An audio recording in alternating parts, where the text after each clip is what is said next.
Okay, well, thank you for joining us for today's webinar. Today we're going to do an introduction to coordinate systems in FME. Like I said previously, this is going to be pretty much a broad overview to get you started. It's not going to be a deep dive, but just all the things we think you should know when starting out with coordinate systems. My name is Dave Campanis. I'm a senior strategic technical support specialist. Geez, try saying that 3 times fast. Here at SAFE. One of the areas I do specialize in is coordinate system support. I'm joined today by Kaylin Opalachuk. And Kaylin, would you like to tell us a bit about yourself? Hey, yeah, so I'm Kaylin. Nice to meet you. I'm an FME desktop expert or specialist, and I work a lot with XML and raster data. Okay, and on QA today, we have Andrea, Jovita, Neil, and Paul. So we got a big team for your QA questions, so feel free to send them in. And I just thought I would note that Paul is the guy I go to with my coordinate system questions. So you're definitely in good hands today. So there's a wide range of knowledge about coordinate systems amongst our users. So we're going to start from the basics today. We're also going to get a bit of a history lesson since the coordinate system handling in FME has evolved over time, and that history explains some of the options available today. And then finally, we will give you a glimpse at where we are going since coordinate systems are a moving target. And at this time, to avoid distractions, we're going to turn off our webcams so you can concentrate on our wonderful slides. There we go. So at Safe Software, our mission is to help you maximize the value of your data. In this case, by enabling you to work with data in different coordinate systems and to reproject to the required output. We've been around for a long time and people have been using us for a wide range of things, but they all involve moving data from somewhere to somewhere that they would like it to be, and possibly doing some transformations along the way. Now, our products manifest themselves in a couple of ways. On the desktop, we have the FME workbench, where you design your data flow using a graphical user interface. And this is pretty much the area that we're going to be covering today. You can run your workflows in FME desktop, but if you want to share them with your company, you can also publish them up to FME server. FME server allows your coworkers to run the workflows through a web interface, or you can set up automations to run them in response to outside stimulus, like, say, dropping files into a folder. And then finally, we have FME Cloud, which is a version of FME server hosted on the cloud. And that's one where you can sort of pay for it by the hour instead of paying for it all at once. So it's in a way, it's a good way of getting into the value of server without having that huge upfront cost. And yeah, you can get a free trial of FME Desktop and FME Server from our website. Now, in terms of data support, you can see we started off doing GIS and CAD way back in 1995. But over the years, we've added a lot of different types of data, some of which came with their own coordinate system challenges. For example, many of the 3D formats use 32-bit coordinates rather than 64-bit coordinates.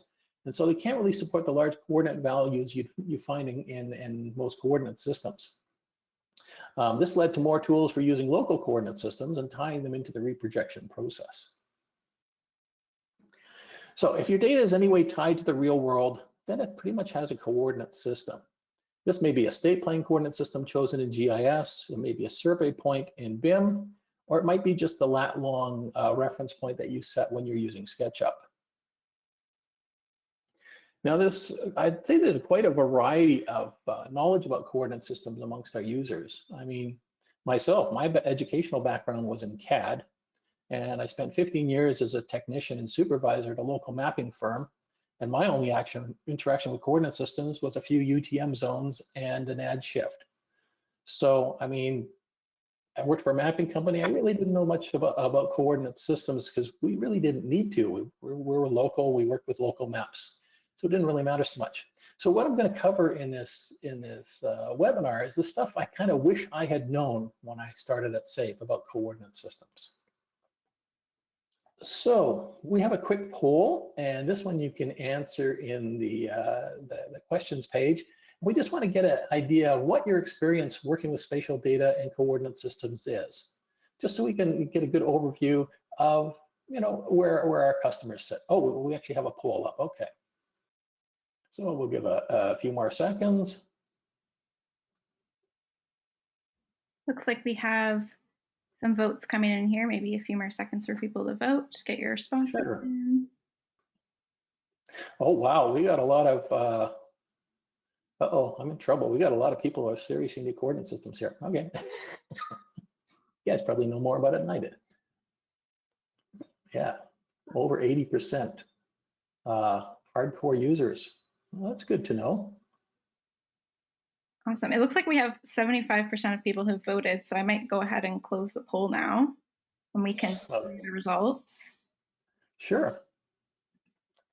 So poll results, we got no experience at 2%, and little experience at 22%. So, and then work with these often and work with these every day at pretty much 39 and 38%. So almost 80% of the people are hardcore coordinate system users. That's good to know. And going forward, maybe I hope we don't cover too much you guys already know, but maybe going forward we can put on a deep dive webinar to go deeper into the nitty-gritty of things. Yeah, it's a great idea. But for now, I think we're going to start with the basics. So I'm going to turn it over now to Kaylin, who's going to give you a sort of overview of projections and datums and the basics of coordinate system support. Yeah, so this section will be a little bit more introductory, and we'll go over the main two components of coordinate systems. So the two ingredients to consider about coordinate systems are projections and datums, and it's important to know how these two things work together as well to create a coordinate system. We're going to start off by talking about projections. So projections are used to map 2D data or data locations on a flat surface. And a projection's goal is to accurately model features with minimal amounts of distortion. We see a lot of projections roll through support, but the main ones are just listed at the bottom. And we're going to go over each of these and where their distortions are. So Mercator might be the most famous projection or the one you're most familiar with. It's also known as Web Mercator. It's really known for exaggerating or embellishing the size of countries nearer to the poles. So like Canada and Russia will look a lot larger in this projection. It's used for a lot of web mapping since it covers the entire world with no zone boundaries, so it's pretty convenient. Prior to web mapping or the internet, it was used by a lot of early navigators since a straight line gave you a route of constant heading, so you kind of knew if you kept going along the path, you would reach your destination eventually. The diagram on the left-hand side is something called a Taizot's diagram, and this helps illustrate projection distortions. So the circles represent relative scale and distortions of the map. And in this diagram, as you can see, if we move away from the equator, the projection distortions increase. The screenshots on the right are taken from a website called TrueSize, and that lets you compare the relative size of countries in the Web Mercator projection. So I had some fun dragging the United States kind of around the map. And we can move on to Transverse Mercator now. So Transverse Mercator is more accurate than Web Mercator, but both stem from the Mercator projection. If you want to think about Transverse Mercator kind of like flipping Mercator on its side and then dividing it into zones of low distortion, which we're familiar with as UTM zones. It's used a lot in Europe and North America. It maintains pretty good shape and scale, but if you're working with data that intersects one of those zone boundaries, it can be a pain to work with. So if you are dealing with areas or places that intersect a zone boundary, you're just going to have to convert boundary data from one zone to another. So just a bit more ceremony.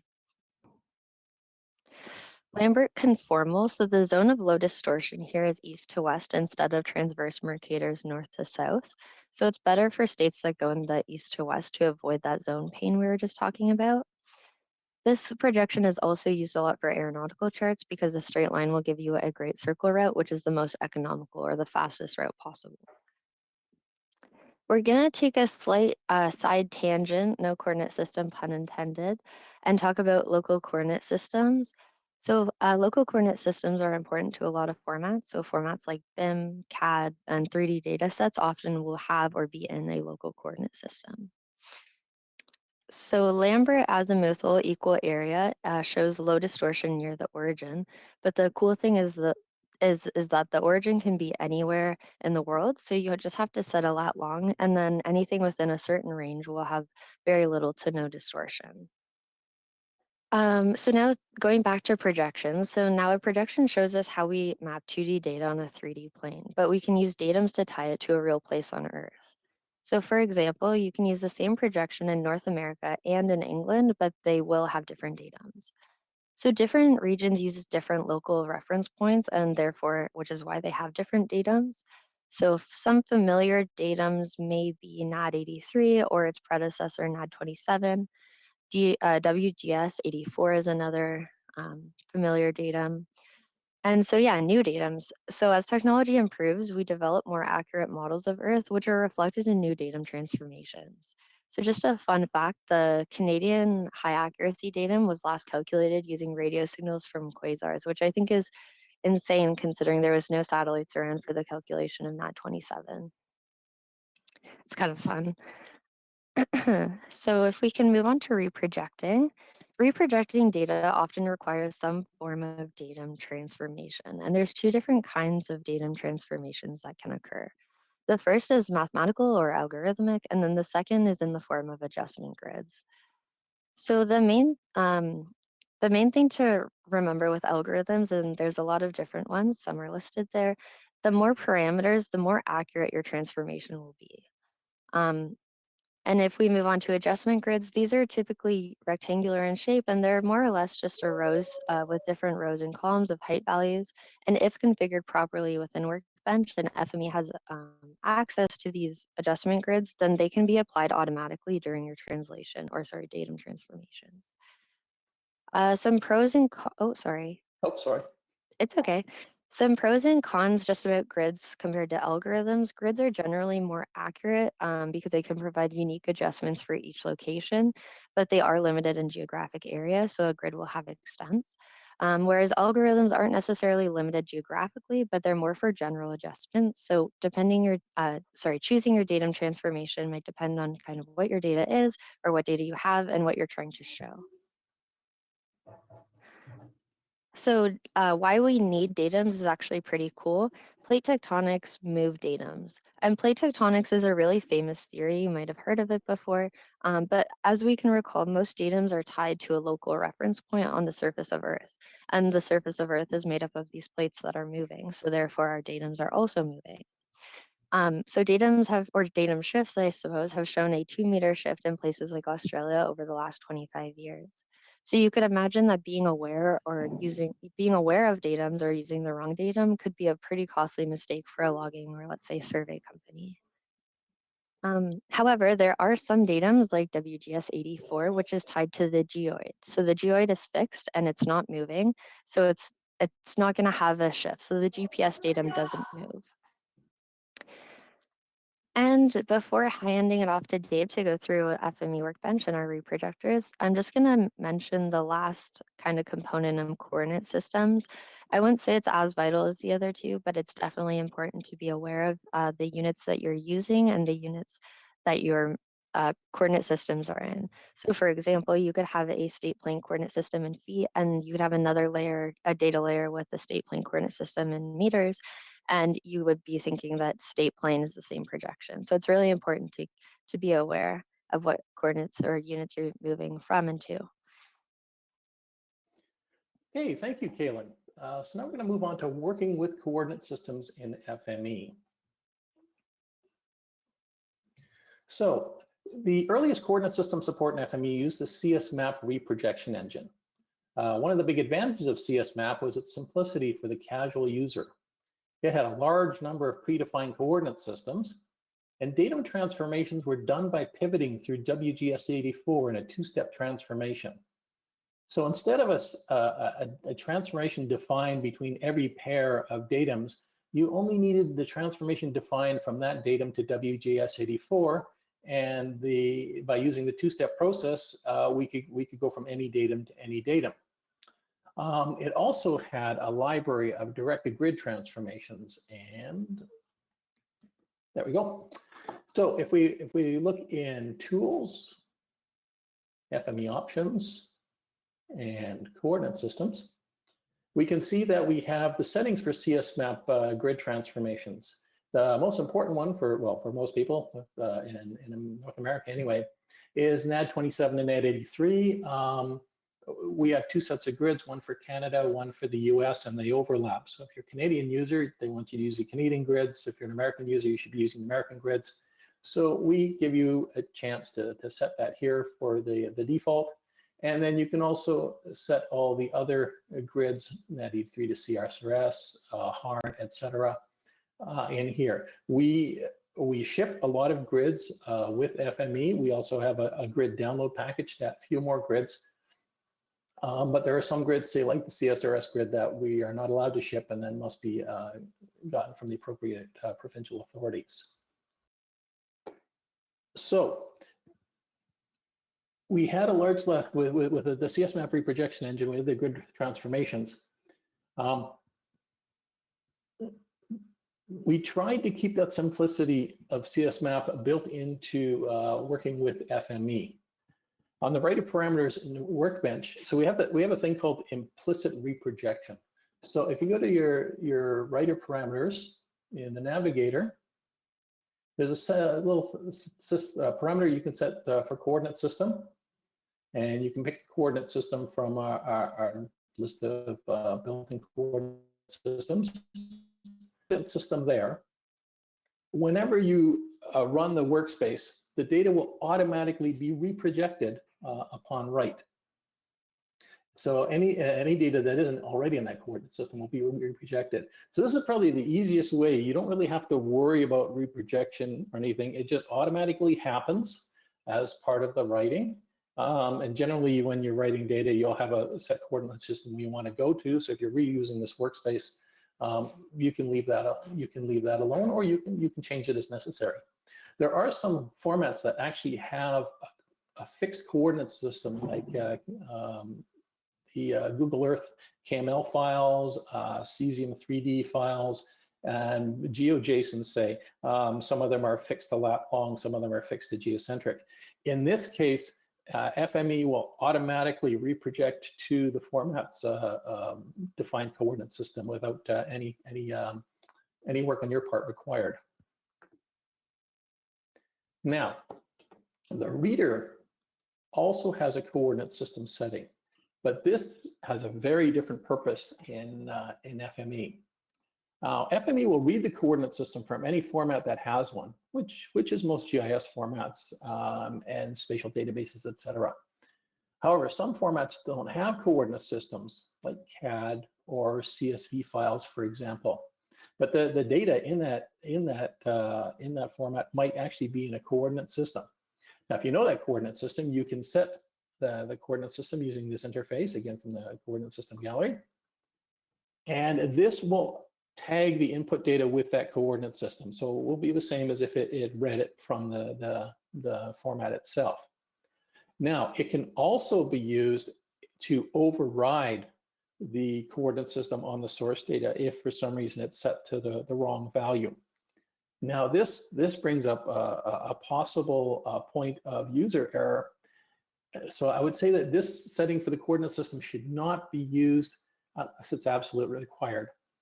I've seen a number of cases where a user has set the coordinate system because they thought they had to, even though the data already had a coordinate system, switch their input data to work on another data set, which had a different coordinate system, and this override is still in place. And so the data comes in with the incorrect coordinate system.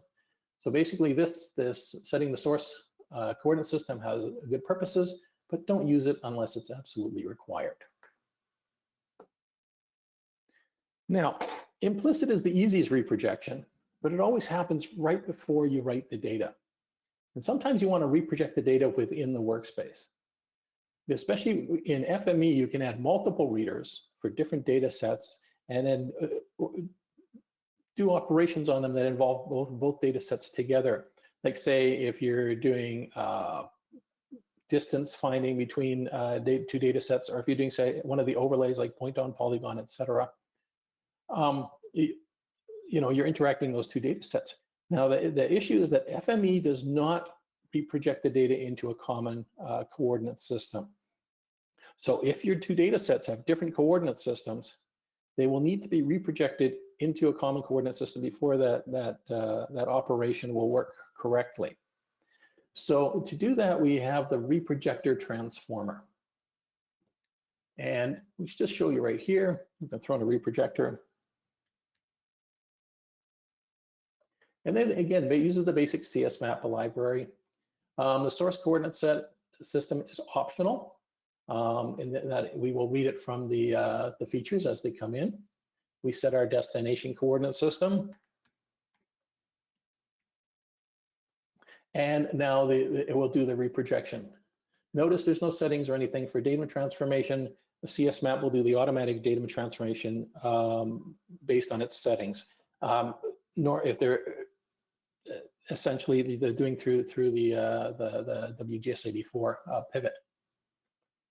So again, it's very simple and easy to use. It just pretty much gets the reprojection done, but you can do it anywhere in the process, and that way your data is all in the same coordinate system for the subsequent operations. Now, our reprojector also has a variant called the attribute reprojector.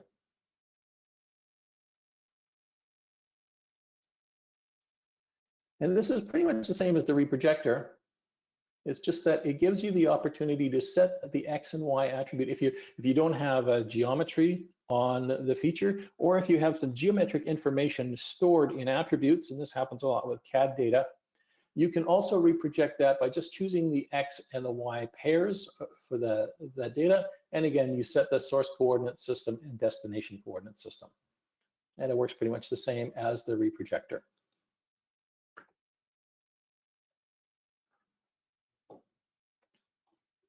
Now the named reprojectors. Like those simple methods of reprojecting worked fine for a large percentage of FME users, but did have limitations for some. Different reprojection engines could produce different results for the same reprojection. Sometimes this was due to slightly different algorithms in the reprojection engines. Often it was due to slightly different definitions of the coordinate system between the engines. And sometimes the two-step transformation versus the direct transformation could also give you a bit of an offset between the different reprojection engines. So you'd say get a different result in FME than you would say get in ArcMap. So when CSMAP added the option for direct transformations, we created the new CSMAP reprojector. And let's just switch over to have a look at that.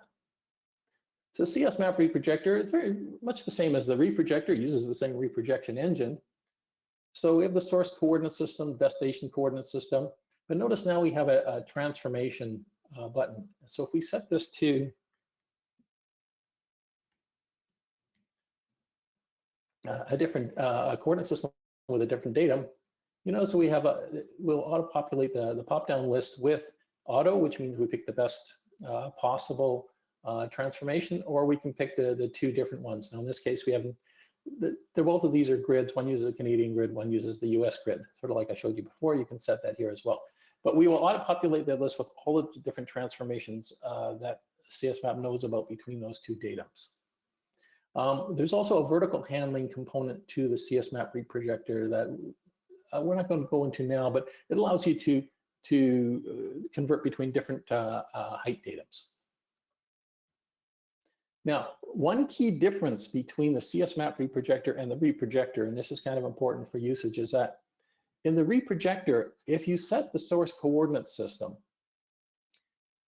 it would not override the source coordinate, the coordinate system coming in from the data. So it was only used if the data had no coordinate system at all.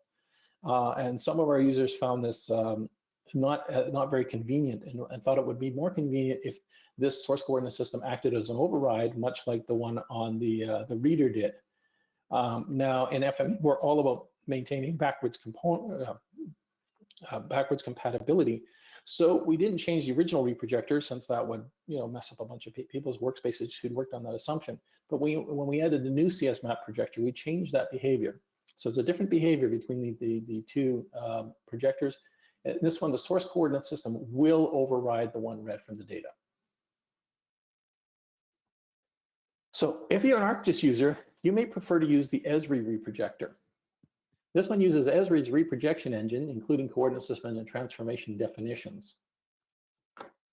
So let's scoot to that. So we go to the EsriReprojector, and we bring up the source, the coordinate systems.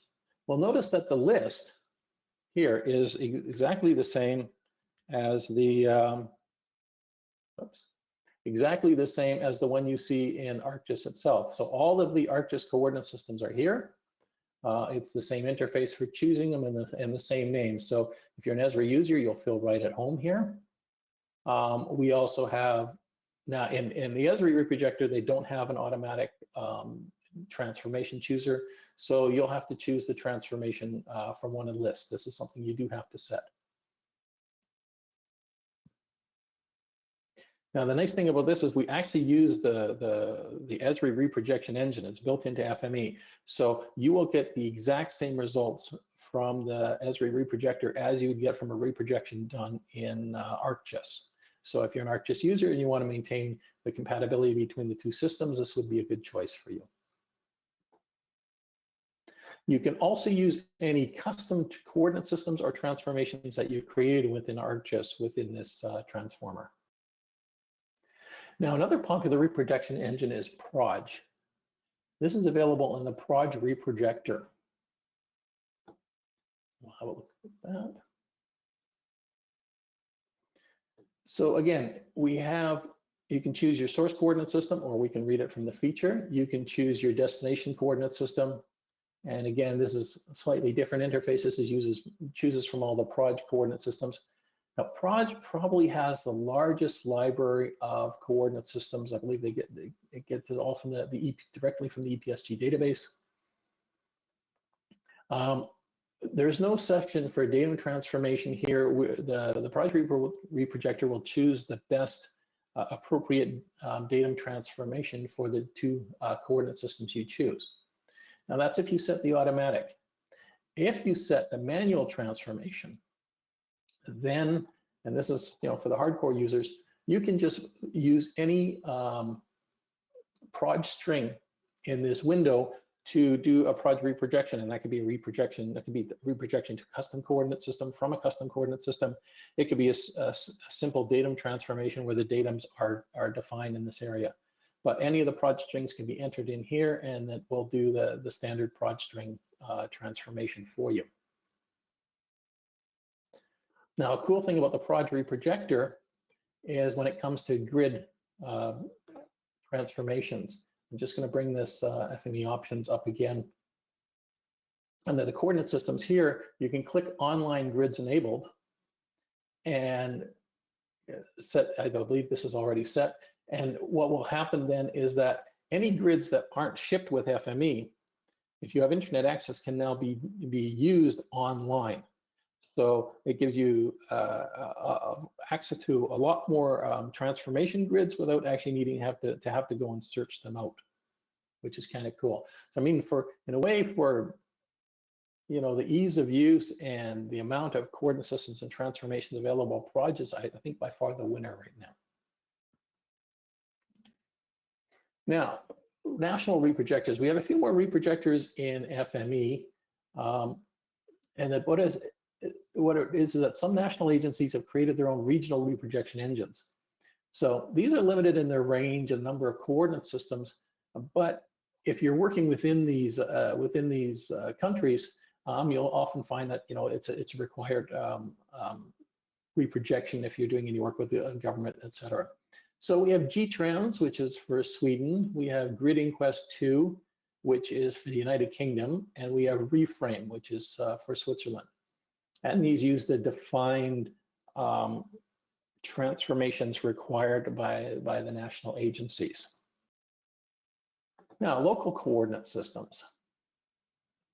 Now, all three named reprojectors, like CSMAP, Proj, and Esri, support custom coordinate systems. As I mentioned before, the EsriReprojector can use coordinate systems and transformations that you've created in ArcGIS, the custom ones.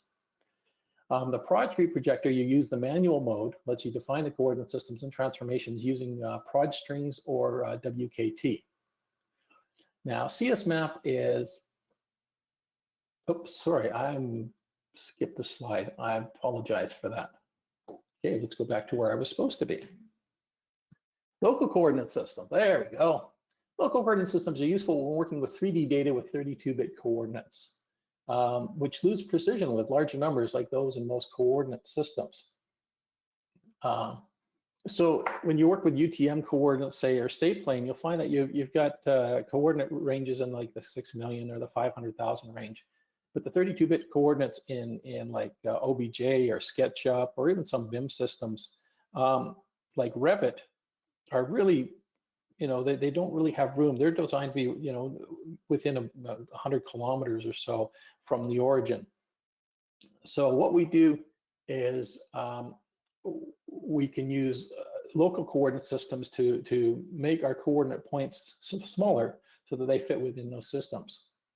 Local coordinate systems are also good for measuring lengths and areas of data that is in lat long. Because if you try to measure area in lat long or distance in lat long, you're getting everything in degrees, which doesn't really make sense. But you can kick it over to a local coordinate system, measure that areas, and then say kick it back. So we have the three reprojectors. Let's kick over here. So in the reprojector itself,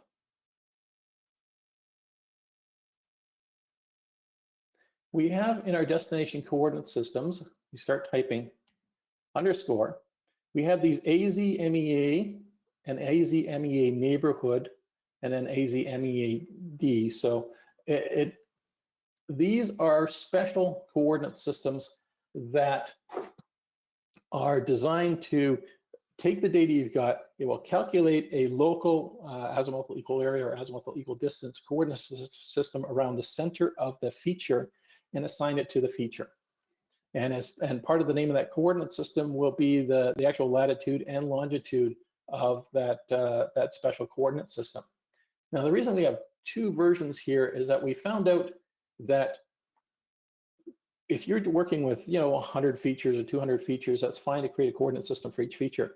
But when you start getting up to hundreds of thousands and millions of features, having a unique coordinate system for each and every feature is, quite frankly, overkill, and it takes up a ton of memory. So we also have the AZMEA neighborhood, and what this does, it just rounds off the lat and long to the nearest degree.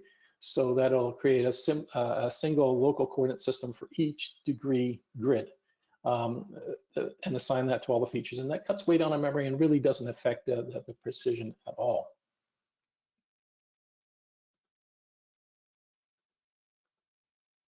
Then we also have the common local reprojector, and what that does is if you bring your data in, it will group your data, it will find a coordinate system, or define a local coordinate system based on the sort of the center point of the data, either AZMED or AZMEA, azimuthal equal area or equal distance, and then it will assign that coordinate system to all the data. So in some ways, it's a little bit more useful because you've got a bunch of data coming in, you want to set it to a coordinate system. Say if you want to do SketchUp, use the common local, it will create a local coordinate system that then gets assigned to the data. You can use that to reproject all the data out, or you can send it out to the 3D format that supports your coordinate system, and then it will place the data in the format and then set the lat long origin based on the local coordinate system.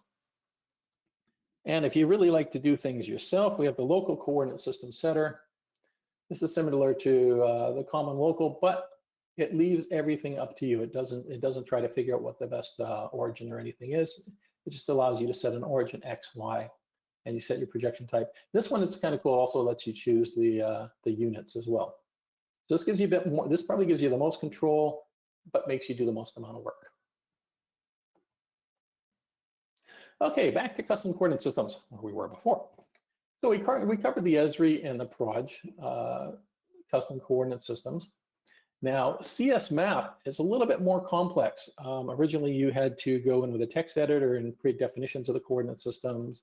And you can still do that. That's all covered in our coordinate system documentation.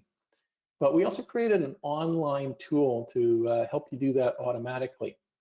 And this is just a web page. There's a little QR code you can link to it. And you essentially pick your coordinate system here. So let's just have a look at what that looks like. There we go. So it's got a list of existing coordinate systems here. So if you're defining your coordinate system as a variation of one that already exists, you can just simply pick it, and you'll get it listed there. Or if you have a PRJ file, you can copy and paste a PRJ file, and it will do its best to interpret that PRJ file and create a coordinate system. You have a search up here, so you can narrow down, because I think there's something like 5,000 coordinate systems already defined in CSMAP. Hit submit, and now you get to the define custom coordinate system page. Now all of the settings are from the original coordinate system, but we leave the name and description and source blank for you, so you can use a different name than the original, and then make any modifications you want. If I submit this, oops.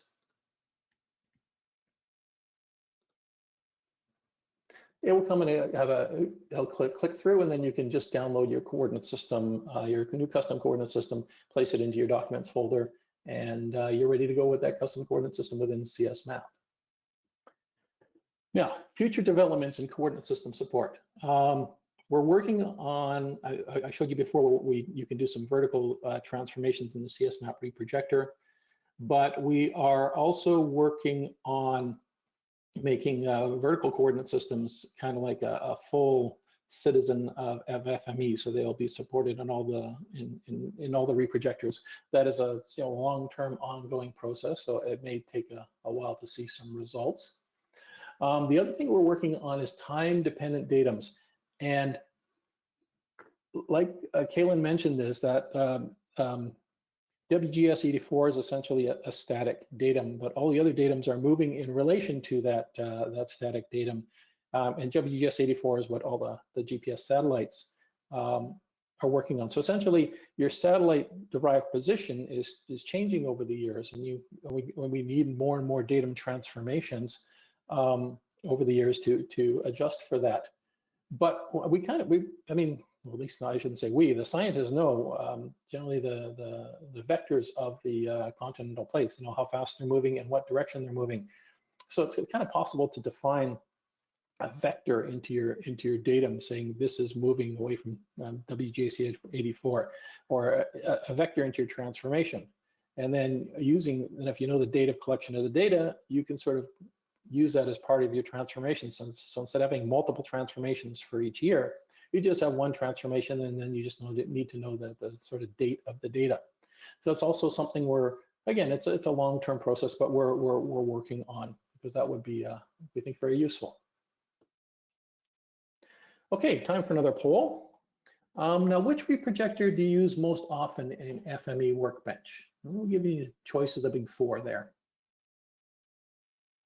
Let's see what sort of answers we're getting. Oh, EsriReprojector, CSMAP. Well, the old reprojector's not getting any love. Oh, there we go. There we go. Okay. Ah, my mistake. So looks like it's yeah, the old reprojectors turning out to have the bulk of it. Okay. With the EsriReprojector coming up as a close second, that makes sense for all our ArcGIS users. CSMAP and Proj is getting nothing. Well, that's too bad. Proj has such promise. Yeah, I really like Proj, actually. Yeah, I would say if you're using the reprojector, Esri guys, I mean, you're stuck with Esri. That's cool. But if you're using the reprojector, take a look at the Proj reprojector. I mean, it is nice. I like the fact that it just has way more definitions, and the grids is nice if you're doing the grid shift. So It saves a lot of time. Yep. It looks like most people have voted here, so I'll go ahead and close the poll in a second. Sure thing. Yep, reprojector, definitely the winner here. Cool, old school guys. Nothing wrong with that. Yeah, an EsriReprojector, and then Proj and CSMAP pulling up some small numbers. So yeah, but like I said, give the Proj reprojector a look. We like it. We think it's cool, and nothing bad on CSMAP either. Okay, let's move on. So, summary. So basically, what we try to do in FME is we try to give you choice. You know, you could choose between whether you want to keep it simple and just, you know, get an answer that's pretty darn good, quite frankly, and not have to worry about it too much. Or you can, we also give you the complexity if you really need to, you really need to set a certain type of coordinate system transformation or datum transformation. We've tried to give you the option to do that. And I know big firms like, say, Shell Oil and big oil companies and big firms with data all over the world, they get very particular about which reprojection engines they want and which transformations they want. So we give you the flexibility to set that as well. And also you can choose between the predefined coordinate systems, or we try to make it easy on you to define local or custom coordinate systems if that's what your data requires. Okay, so next steps, well, always download FME. Give it a go if you're not already a user. I think most people here are users, but you can also get an upgrade from our website to get the latest FME 2021.2. Lots of good stuff in there. Yeah, choose your reprojection engine and go nuts. Now, getting to the more corporate stuff, licensing options. FME, we offer subscription licenses. So if that's a yearly license for as many many seats as you think you need, etc. We offer the older perpetual license where you buy it once and you keep it always. There's an annual maintenance fee that gets you all the latest updates. But yeah, once you bought it, you own it forever. And it's more for the smaller guys. And there's also cloud deployment. Now, the cool thing about cloud is it gives you access to FME server, which we didn't really cover today, but it gives it to you basically by the minute or by the hour pricing, so you can get your feet wet to dive, jump in and see what the FME server is all about, what sort of cool stuff it has, but at the same time you're not committed to a huge upfront cost.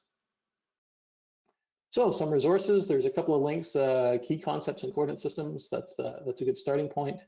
And then our FME coordinate system documentation, there's a lot of information in there that will pretty much tell you everything you need to know about doing datum transformations, setting up datums, setting up coordinate systems, creating your own custom coordinate systems, creating your own custom coordinate system datum transformations. Like everything is documented in there. I've got it bookmarked. And claim your community badge. So you can get community badges if you're on our FME community. You can get badges by watching our webinars. So we have a code there that you can type in to get your coordinate system webinar badge. Okay. Yeah, so the November Community Connection is a user postcard exchange. And I think there should be a form link on there. I'm not seeing it. You may have to do a dramatic transition. Oh, oh, there we go. Oh, fancy slides. Okay. And the form should just be the last thing to come up here, but it's just a postcard exchange for users. Oh, there we go. Cool. Okay, now I guess we have time for some questions and answers, and we've got a fair bit of time. We've got pretty much 15 minutes. So I guess our QA people, did we have any QA questions come up? Yeah, there were a few. It's Andrew here. Someone was asking if it's possible to reproject 3D data. Example would be an OBJ file. Yes, it is in the CSMAP reprojector. Let's go to,